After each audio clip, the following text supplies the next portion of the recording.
পাগলা মসজিদের ঐতিহাসিক পাগলা মসজিদ কমপ্লেক্সের আমাদের যে দান বাক্স খোলা হলো, আজকে আমরা 13টি ট্রাঙ্ক সিন্দুক খুলেছি এবং আমাদের 32 বস্তা আমরা অর্থ এবং অন্যান্য জিনিস পেয়েছি, যেটা ইতোমধ্যে গণার কার্যক্রম শুরু হয়েছে। আর আমাদের এই যে টাকাগুলো পেয়েছি মূলত আমরা আমাদের কিশোরগঞ্জে যারা জটিল দুরারোগ্য রোগে আক্রান্ত আছেন তাদের চিকিৎসার জন্য এর একটি লভ্যাংশ ব্যয় হয়।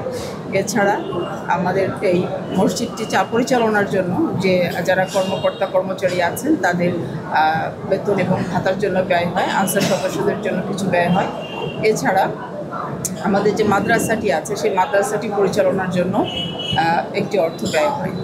এবং এবছরে আমরা আজকে পর্যন্ত যে ব্যাংক স্থিতিটি আছে, যেটা আপনারা প্রতিবারই আমাদের কাছে জানতে চান, আমাদের ব্যাংক স্থিতি আছে 91 কোটি টাকার মতো।